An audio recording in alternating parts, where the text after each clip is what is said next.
It's the final segment of our reviewing of the original prequel trilogy of Star Wars here on the Screen Team. It's all brought to you by Whitworth Gift Chest Jewelers, Fearless Social, and Poplar Bluff Drywall. Guys, we've reviewed The Phantom Menace, which kind of started this all. We reviewed that piece of junk that was Attack of the Clones. And we're going to finish up with Revenge of the Sith. Let's start off with our newbie to the prequel trilogy. Revenge of the Sith. Did this final movie make the whole trilogy worthwhile to you? 100%. Really? That was actually one of my favorite ones. I don't know why, just everything, knowing that he's going to turn into somebody that, quote unquote, we all know that's going to happen, and he becomes evil, everything happens. I'm sitting there just glued to the screen, not knowing what's happening, but in the back of my mind, I do. But I just kept on staying glued, and Carson, the 4-year-old that I have, just would not stop looking at it. Yeah. And then later on, he has to build a lightsaber out of a balloon animal. That was great. So what did you think? A lot of our criticism, or at least a lot of my criticism last go-around, was the acting between Hayden Christensen and Natalie Portman, Anakin versus Padme. What did you think about the go-around? Did you buy their love in this one? I was like flipping a coin. I could tell that, they loved each other. I was like, yeah, this is cute. It's like a puppy love high school thing. Yeah. Except she's pregnant. But still a high school thing, I guess. But yeah. The thing is some parts, Anakin just kind of stood there and just no emotion. But he's like, I love you. Dead face. I'm like, okay. Agreed. One of my favorite lines is like Natalie Portman's like, why don't you hold me like you used to back on Naboo? I'm like, oh my goodness. Fast forward. Jake, Revenge of the Sith, what do you think, man? I don't know. Definitely like it a lot more than Attack of the Clones. Always have. Has some great action sequences in this movie. Some pretty cool story points and things like that. Also some things that I seem very unfitting. I don't think Jedi should ride dinosaurs. Exactly. Thank you. What was that? That scene is horrible. I don't know. But anyway.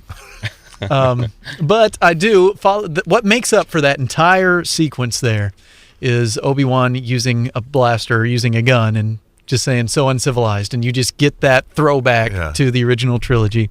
That makes that's the payoff for that whole scene enduring Obi-Wan riding on a dinosaur. But and of course, my other negatives of course is Hayden Christensen and Natalie Portman just can't seem to find the chemistry. It was better in this movie than it was in Attack of the Clones.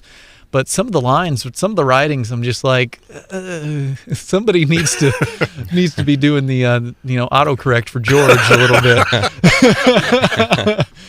Now, we had mentioned on the last go-around, we talked about Count Dooku, and you were like, we should have just had Darth Maul in this one. General Grievous is like the new bad guy in this particular one. With Darth Maul, or, where are you going with My feelings are the same. Instead of having multiple characters, which I think is probably just, we can sell more toys. Yes. But I think Grievous was kind of a better fit than Dooku, which there wasn't really room for a Dooku character in Attack of the Clones. It was just kind of, hi, I'm here. This is what's going on. I'm a bad guy for the next movie. And then, of course, no one really it's Christopher Reeve, He's a great actor. He's a good guy to be a bad guy. But it's like, gone. just kill him in the first half hour of the movie. Gone. We got a new big bad now. So yeah, we sure do. Let's talk about the final scene between, or the final scene, but the final fight between Obi-Wan and Anakin. What did you think about that fight? Because it's like the longest lightsaber duel in Star Wars history. What did you think? It was kind of drug out a little bit. But at the end of it, I was on the edge of my seat, and I've never seen this before. And Emily's trying not to tell me exactly what happens because she's seen the movies. Yeah. So I'm trying to, push her to the side. But watching the whole thing, I thought it was kind of drug out a little bit. I'm not too big of the super long fighting scenes, let alone any kind of CGI. Chris, that I'm not too big of CGI. They're jumping from the lava thing to, I'm just kind of bouncing back and forth. What did you think about that final fight? Starts strong, drags out in the middle, ends strong. Yes. That's kind of how it goes. Yeah, there are a few parts where I'm just like, well, why are you up here swinging on this stuff, And it's like, just hammer it out. Like you were on, you were doing fine when you started out, just hammer it out till you're done. You don't have to change scenery every time. But the way it ended, that kind of made sense. I'm just like, okay, we'll end out up over here. And over this lava flow on these floating robot guys that for some reason go exactly where we want them to. There was one shot early on in the fight where they're trying to use the force on each other, and they're like, both as strong, and they're like, oh, Yeah. man, I love that shot. Anyway. Yeah, that's a good one. Yeah. Like I said, it starts really strong. The middle part of the fight's kind of weak, but then, the conclusion of the fight is just what it sells it all. One of the strongest parts of this movie, I think anyway, is the performance of Ian McDiarmid, who plays Senator Palpatine, Darth Sidious, Yeah. Emperor, Yeah. whatever you want to call him. I thought, seeing him, from being the guy who moves all the puppets to the actual guy that we know from the original trilogy, I thought was a fantastic performance. What do you think are some of the strong points of this movie? Do you like it? I will agree with you. I really throughout the original trilogy or the prequel trilogy, it's just like, well, you know what? He's the strongest character. He's the one who's making everything happen. Whether it's through him pulling strings or him predicting, the other side's next move or anything like that. Ian McDiarmid's his performance is really well, and it really matches up well with the Return of the Jedi Emperor performance.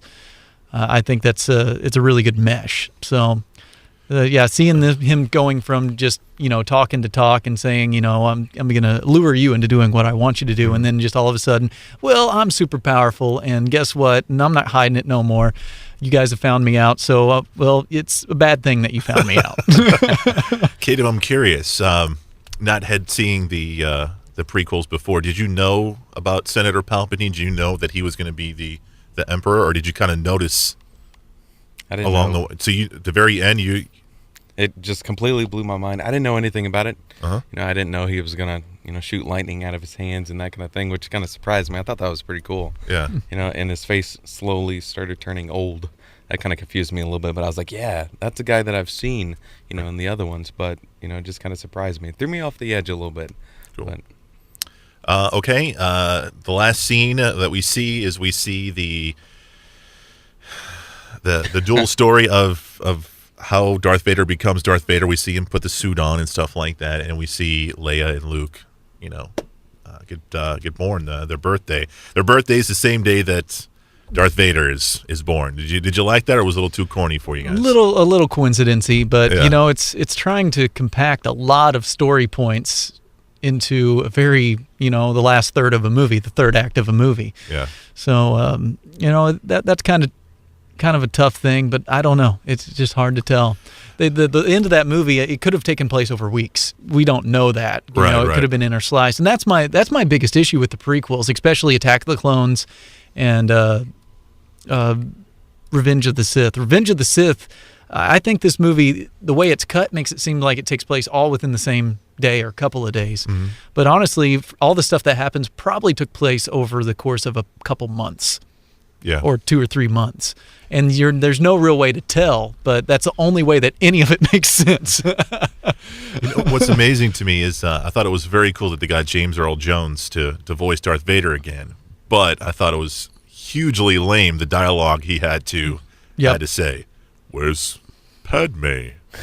But, No! And once again, that's one of those things. It's like you're writing for the Hayden Christensen Anakin or Darth Vader character. Right. You're writing dialogue that you expect him to say when he's hitting this transition point. By the time you get to A New Hope, it's 30 years later, Right. he's, or 20 years later, he's gristled and, he doesn't really have anything to live for. He's a pretty pathetic character. And that's kind of the story throughout the whole trilogy is it's Anakin's story, not so much Luke and Leia's story, even in the original trilogy. True. It's Anakin's a kind of a pathetic character pretty much all the way through. He's the one that they have the hopes though he's going to be the one. He's the one that's going to balance out the Force. But you think about it in theory, and this is getting outside. This is getting into expanded universe territory.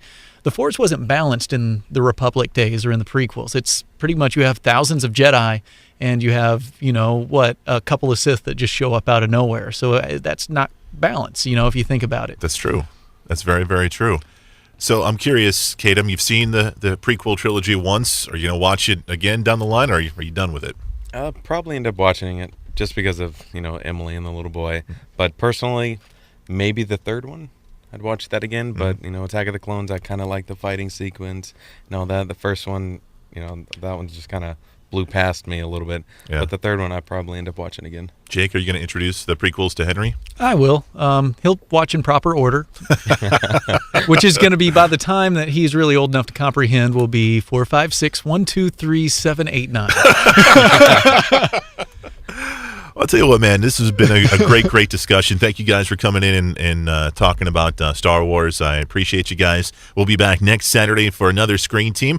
We'll be reviewing the third Indiana Jones film, Indiana Jones and the Last Crusade. We'll also be doing an old Disney film that you probably haven't heard of, or it's kind of like a lost classic, The Black Cauldron. Have you guys ever seen that one? It's been a long time, but that's one of those pop-ups that I found that somebody dubbed the rental copy onto a VHS. Oh, wow. Yeah, my dad was bad about that in the late 80s and early 90s. But, oh, yeah, it's, speaking of which, it's probably the early 90s since I've seen Black Cauldron. It's been a while. It's like one of those Disney movies that they don't really like to, push on us. And we're going to finish up with Three Men and a Baby. It's all coming your way next Saturday at 6 p.m. For Kadam, Jake, and Chris, we are the Screen Team on Today's Talk, KWOC.